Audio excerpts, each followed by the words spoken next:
She just needs a place to breathe for a few weeks, Jason said. She's my sister, Evelyn. What would you do if it were your brother? Evelyn didn't answer right away. She studied the woman at their front door. Amber, with her oversized sunglasses still on indoors, a glossy suitcase by her heel, and that stiff, overly polite smile that didn't quite make it to her eyes. Evelyn had seen enough fake grace in business meetings to recognize one when it stared back.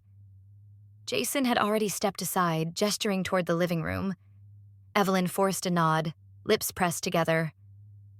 Just a month, Amber had said earlier that morning. A month to recover from her divorce, to find her footing again. Evelyn remembered nodding then, too, though the unease in her stomach had started like a trickle and now pulsed steadily behind her ribs. The guest room had been cleaned out the day before. Evelyn had replaced the linens, fluffed the pillows, and even lit a lavender candle.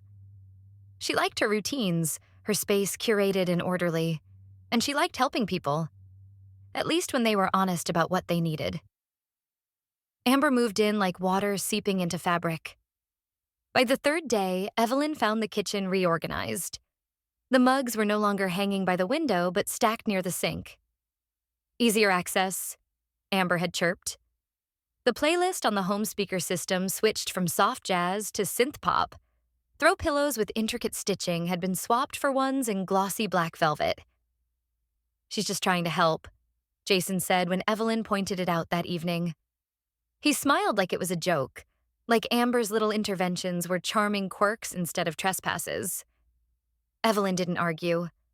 Not yet. Amber's charm extended beyond throw pillows. She offered to help with Evelyn's calendar, suggested new scented soaps for the guest bath, and once paused at Evelyn's closet, murmuring, "You have such timeless taste, Ev. So stable." The comment lingered like fog in the house. By the second week, Evelyn noticed Amber making long morning calls from the back patio, barefoot, lounging like she'd lived there for years. She laughed loudly, twirled her hair, then flipped through Evelyn's books without asking. Once, she caught her in the pantry scribbling something onto a grocery list Evelyn hadn't started. Jason continued walking a tightrope of avoidance. He left early, came back late, always just missing the little moments that wore Evelyn down. "She's in a fragile place," he'd say. "She needs space. You're amazing for giving her that." Evelyn bit her tongue so often it felt numb. One Sunday evening, after a tense dinner where Amber had criticized Evelyn's recipe for being too safe, Evelyn entered the master bathroom and froze. Hanging on the back of the door, bold as brass, was a silk robe, cream-colored, trimmed with lace. Not hers. She took it off the hook, fingers tightening around the sleeve. It smelled faintly of Amber's perfume, powdery and sweet, the scent of manufactured innocence. Jason glanced up from the bed when she walked out holding it. "Oh, that? Probably a mistake," he said, scratching his head. "She must have hung it there by accident." Evelyn stared at him, waiting for more. An apology, a flicker of discomfort. Instead, he returned to his phone like the robe wasn't hanging like a quiet threat between them. That night, the hallway lights dimmed. Evelyn stepped out for a glass of water. As she turned back toward the bedroom, she nearly bumped into Amber at the end of the hall. Amber didn't flinch. "You have such a lovely home," she whispered, voice silky smooth. "I'd hate to ever leave it." Evelyn turned on the lights in the living room, only to find Amber sprawled on the couch, remote in hand, wearing Jason's college hoodie. The sleeves swallowed her arms and the hem hung loose around her thighs. Amber didn't even flinch. She looked up, smiled lazily. "Long day?" Evelyn's breath caught, but she recovered. "That hoodie, Jason's from Duke." Amber giggled, tucking her legs underneath her. "He said I could borrow it. I was cold. You know how drafty the living room gets." But it wasn't cold. The thermostat stayed steady at 72 degrees. Evelyn said nothing. She turned toward the kitchen, fingers clenched, the soft hum of the refrigerator sounding like static in her ears. A whisper from weeks ago echoed back. "This house is ours. No one gets to make you feel like a guest in it. Jason had said that, once, when they first moved in. Before the framed wedding photos were nudged aside for Amber's orchid cuttings. Before the pantry filled with almond butter, cereal, and snacks Jason loved but Evelyn never bought. By the second week of February, Amber had taken over grocery shopping. "To save you time," she said, and the bags she brought home were curated to Jason's childhood palate. Evelyn's favorite teas vanished, replaced by his old brand coffee. And when Jason came home and noticed, he smiled and kissed Amber's cheek. "You always know what I need." Evelyn watched from the kitchen, smiling faintly, her jaw tight. It wasn't just the groceries. One morning, she walked into her home office and stopped cold. Her desk had been moved 2 feet to the right, her ergonomic chair swapped for a sleeker but less comfortable one. The bookshelf had been rearranged, spines no longer in color-coded order. Amber's explanation had been chirpy. "I read about feng shui. Energy flows better this way." Evelyn's voice had trembled only slightly. "Please don't touch my office again." Amber's eyes had welled up instantly. "I was trying to help. You've been so tense lately." Later that evening, when Evelyn brought it up to Jason, his eyes glazed over before she even finished the sentence. "She's just doing her best," he said. "She thinks you're amazing, Ev." And that was the moment Evelyn stopped expecting him to see what was happening. The following week, she stood at the kitchen counter checking their shared bank app and noticed something strange. A new notification. Joint account withdrawal. She hadn't authorized anything. Confused, she tried to log in for more details.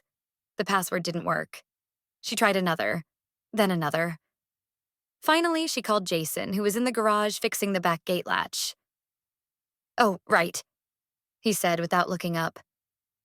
"Amber helped me reset it. I kept forgetting." "You what?"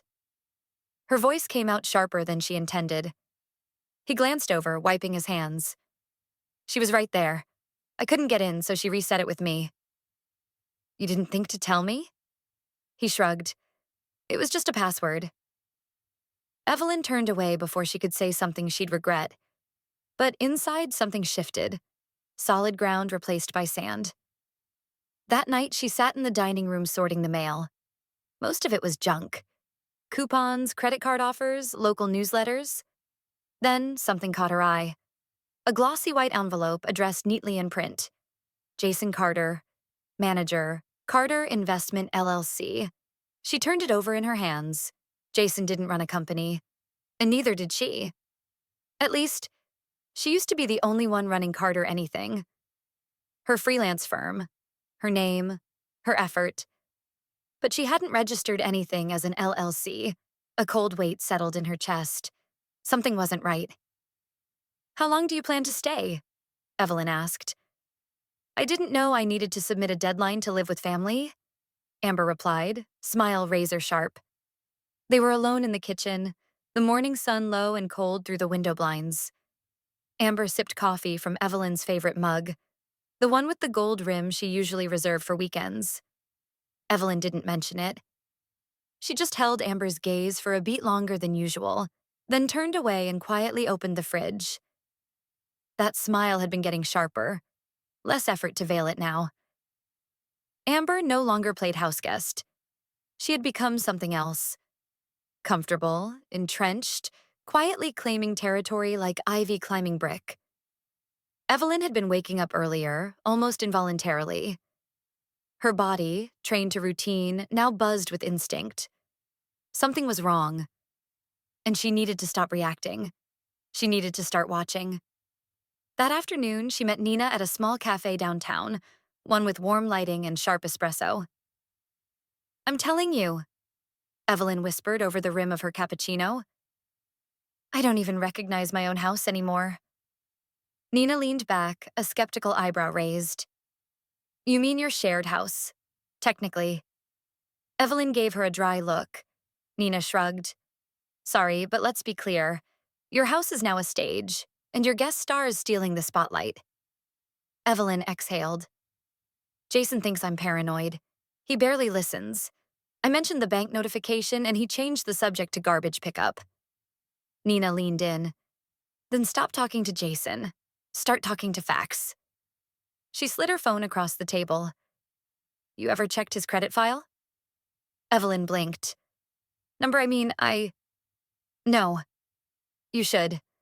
Also, your security system logs all front door activity, right? You pay for that smart, secure package. Access the camera history. That evening, Evelyn sat in her car parked outside her own house. She couldn't bring herself to go in yet. She tapped into the home security portal. Amber had taken Jason's car multiple times over the last month. Early, midday, late evening, more than errands. The logs placed her at the front door, leaving with a black tote and returning hours later, always alone. Cross-referencing the timestamps with Jason's calendar confirmed it. He wasn't with her. He hadn't even known Amber was using his vehicle that often. Heart pounding, Evelyn accessed public business records. It took less than 5 minutes. Carter Investment LLC, registered January 2024. Registered agent, Jason Carter. Mailing address. Their home. She stared at the screen. Jason had no reason to start a company. Not now. Not without telling her. Unless he didn't start it. Her hand tightened around the mouse. She hit print. 2 days later, the phone rang. She picked up without checking caller ID, her voice still even. Mrs. Carter, this is Dean Vance from Valley Heights Bank. Just a quick confirmation call. We've received a pending loan application under your husband's name. It's a large line of credit, and we always double-check signatures for files over a certain threshold. Just need to confirm this is valid. Evelyn glanced toward the home office where Amber had been just an hour ago, rearranging books again. She smiled slowly. Send me the form, she said. I'd love to see his signature. That's not his signature, Liam said, scanning the loan document. And Carter Investment? That company doesn't even exist in any legal database. Evelyn leaned forward, her fingers tight around the edge of his desk. The office was pristine, chrome and glass, books aligned by height, not color. No clutter, no emotion, just order. It was exactly the kind of environment where chaos could be deconstructed with surgical precision. Liam adjusted his glasses and set the document down. I've seen this play before. It's classic soft fraud. Fake company, real person's name, hijacked identity. But here's the kicker. She's using proximity, not hacking. That makes it harder to prove. And messier. Evelyn didn't flinch. Can we stop her? Only if you want to burn the house down, Liam replied, calm as a surgeon. Figuratively, of course. She gave a half smile. I'm past fire safety. They spent the next hour going over implications, forgery, wire fraud, identity theft, even attempted loan fraud, which carried felony charges if proven. Liam outlined the possibilities without legalese, drawing arrows on a legal pad. Fake LLC, forged docs, intent to profit. All of it pointed in one direction. Amber. You'll need proof, he said. Solid, time-stamped, continuous. This isn't a hunch anymore. It's prosecution prep. That evening, Evelyn and Nina stood in the garage, whispering while Jason and Amber were inside binge-watching crime shows, ironically. Nina handed her a small box. Audio sensors. You can mount them under tables, inside light fixtures, or tuck them in bookshelves. Upload straight to encrypted cloud. Evelyn hesitated. I can't believe it's come to this. Nina tilted her head. Ev, she's already inside your finances. She's halfway into your identity. You're not spying. You're documenting. They planted 2 recorders that night, one in the kitchen's underside cabinet lip, another behind the bookshelf in the shared hallway. Amber didn't notice. In fact, she was too busy complaining about the internet speed and reorganizing the spice rack. Days passed. Evelyn watched, listened. She captured clips of Amber talking to unknown callers, repeating Jason's full name like a charm. She even caught her slipping into Jason's study, flipping through old tax files as if she belonged there. And then, on a chilly Wednesday morning, came the line she'd been waiting for. Amber's voice, muffled but clear. No one's going to arrest me for using my brother's name. It's just a loophole. Evelyn hit pause. Her breath was steady, her face unreadable. She copied the file into a secure folder Liam had set up for her, labeled it Exhibit A. She sat there alone in the home office, laptop open, footage playing on loop. Then the front door creaked. Jason walked in, a gym bag slung over one shoulder. "Hey," he said. "What are you watching?" Evelyn clicked the laptop shut, but not fast enough. His eyes narrowed. "Is that the new smart system footage?" She smiled, too smoothly. "Just checking for raccoons." Jason looked unconvinced, but he didn't press. Outside, the wind picked up. Inside, Evelyn's storm was just beginning. Evelyn lit the final candle. Across the table, Amber raised her wine glass. "This feels familiar, like old family meals." The flame flickered, catching in Amber's eyes just long enough to mask the glint of something sharper. Evelyn didn't answer.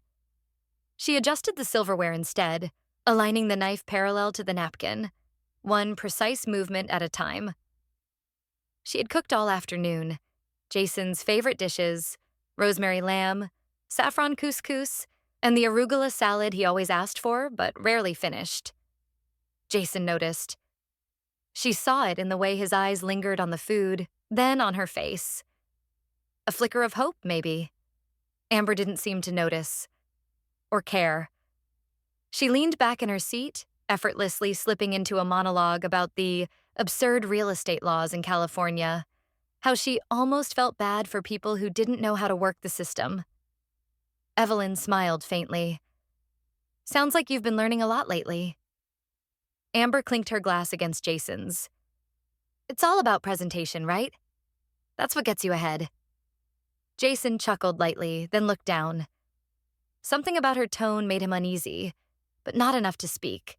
Evelyn let the silence stretch, then reached beneath her seat and placed a leather folder onto the table. She didn't push it forward. She just looked at Amber. "What's that?"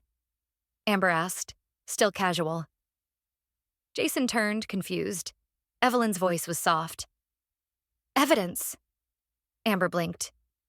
"Evidence of what?" Jason asked, slowly. "Carter Investment LLC," Evelyn said, flipping open the folder. "A company that doesn't legally exist, but someone used your name and SSN to register it." Jason's brows furrowed. "Wait, what?" Evelyn pulled out printed screenshots, public registration filings, timestamps from the home security system, even bank account activity.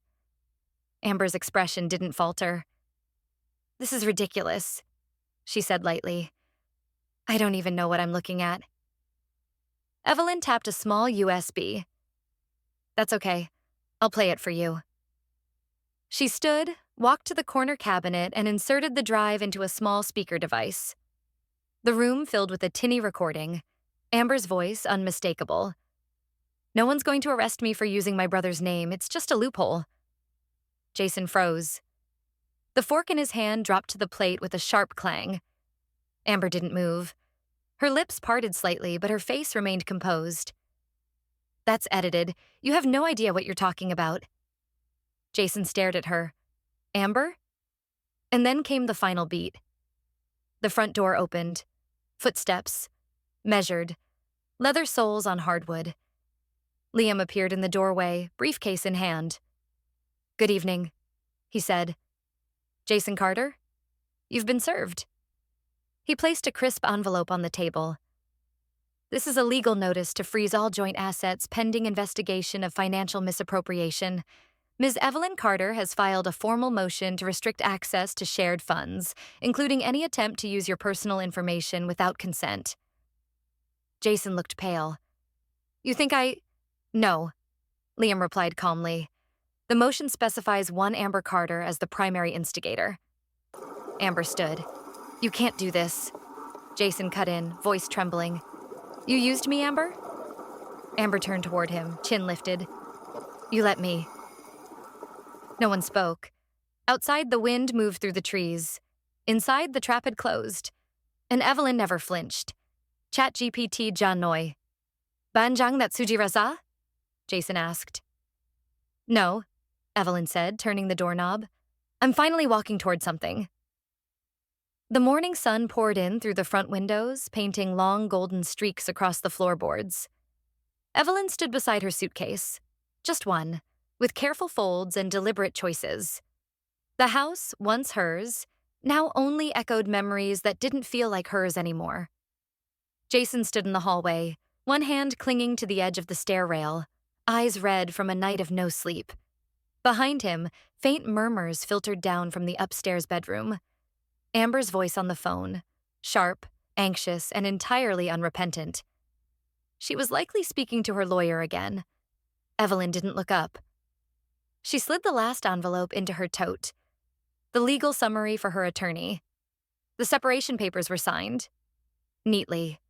No notes, no anger, just facts. Jason moved closer.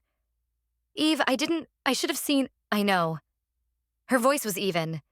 But you didn't, and now you have to live with that. Not me. He flinched, barely audible. Can we at least talk about it? She turned to face him. Jason, we've been talking for months. You just weren't listening. The front door creaked open. Nina stepped inside, sunglasses pushed up into her curls, holding 2 travel mugs of coffee. You ready? She asked. Evelyn nodded. She took the offered cup and glanced back one last time. The walls she had painted, the bookshelf she had organized by color, even the dent on the corner of the kitchen island where Jason once dropped a cast iron pan, it all seemed smaller now. Contained. No longer a cage, just a closed chapter. Upstairs, Amber's voice grew louder. No, I told you they can't prove intent. Evelyn took a deep breath and stepped outside. The air was crisp but not biting. Spring had found its rhythm in Sacramento, and flowers were beginning to assert themselves in front yards and sidewalk cracks. Evelyn felt the weight of the keyring in her palm. She set it down gently on the welcome mat. In Nina's car, silence stretched between them for the first few blocks. You okay? Nina asked finally. I'm not angry, Evelyn said. Not even sad. Isn't that strange? It's not strange, Nina replied. It's called healing. They reached the apartment just after 8 a.m., a modest second-floor unit with morning light pouring through floor-to-ceiling windows. The air smelled faintly of lemons and fresh paint. Evelyn walked through the empty space, her fingers brushing against the unmarked kitchen counter, the sunlit wall in the living room. It was small. It was quiet. It was hers. She set the suitcase down and opened her laptop. A red badge blinked over her inbox. Subject: Joint account motion. Approved body. Your motion to remove Amber Carter from all shared financial accounts has been granted and processed. Evelyn closed the laptop slowly. A flicker of something soft crossed her face. Then her phone buzzed again. Liam. FBI Financial Crimes Unit just requested copies of the recordings. It's no longer just civil. Evelyn didn't smile. Not yet. She walked to the kitchen, filled the kettle, and placed it on the stove. The flame caught with a low whoosh. She dropped 2 tea bags into a chipped ceramic mug Nina had gifted her. On the rim was a quote, "Peace is not passive. It's earned." She carried the mug to the window, sipped, and finally, she smiled. Not because they were punished, because she had left. Evelyn didn't slam the door when she left. She didn't need to. The silence in her wake was louder than any outburst, more final than any shouted goodbye. In the stillness of that early spring morning, she walked away from a house that had once been her home, a marriage that had become a facade, and a betrayal so slow it almost went unnoticed. Until it didn't. Her heels echoed on the pavement like punctuation marks in a long, overdue sentence. Inside, chaos began to bloom. Jason stood stunned, holding papers he didn't understand. Papers that spelled out the cost of his passivity. Upstairs, Amber was pacing, her voice sharp with panic into the phone. The legal game had changed. It wasn't just Evelyn's move anymore. It was the system's. And justice, late as it was, had finally started knocking at the right doors. For Evelyn, it wasn't about revenge. Not really. What she wanted, what she fought for, was recognition. That her voice mattered. That trust was not a currency to be bartered. That no one, not even someone who smiled like family, had the right to rewrite her life without consequence. Every recording, every legal document, every sleepless night she spent tracing transactions and decoding deceit had built the scaffolding of her quiet rebellion. It wasn't loud, it wasn't dramatic, but it was complete. Nina had once told her over bitter coffee and better truths. Winning isn't always about staying. Sometimes it's about knowing exactly when to walk away. And Evelyn had walked. Her back straight, her steps sure, her silence screaming louder than Amber's lies ever had. Justice isn't always swift. It doesn't always wear a robe or sit behind a gavel. Sometimes it looks like a motion approved in an inbox. Sometimes it whispers through phone calls from federal agents. But when it arrives, it does so with weight, with clarity, and with the sharp precision of truth cutting through the fog of deception. Like the final chord of a long-forgotten melody, justice may arrive late, but it resonates powerfully once it's heard. In the end, Evelyn didn't just reclaim her bank account or her house keys. She reclaimed her name, her voice, her authority. She chose peace over revenge, truth over tolerance, and silence only when it spoke louder than words. The damage Amber left behind would take time to heal, but Evelyn's boundaries, once blurred, were now ironclad. No wall of lies can stand forever against the tide of truth. Perhaps what matters most isn't how hard you fight back, but that you do, that you refuse to accept erasure, that you demand space in your own story, even when others try to write you out. Evelyn's journey was a quiet storm, but it left the ground changed. And sometimes that's all we need. A shift, a start, a step away from those who mistake your kindness for permission and your silence for surrender. Maybe you've been there too, wondering when your voice will be enough. Maybe you've swallowed truths to keep the peace. Maybe you've watched someone move into your space, your life, and slowly rearrange everything that made it yours. But if Evelyn's story proves anything, it's this. You don't need to yell to be heard. You just need to decide that silence is no longer an option. So, was it revenge? Maybe. But more than that, it was reclamation. Of worth. Of dignity. Of self. And now she brews tea in a sunlit apartment that's hers alone. No fake signatures. No borrowed identities. Just peace. Hard-earned, but deeply her own. If this story moved you, leave a comment below. Type 1 if you've ever felt silenced and chose to reclaim your voice. Like, share, and subscribe to support more stories where truth wins, even if it arrives late.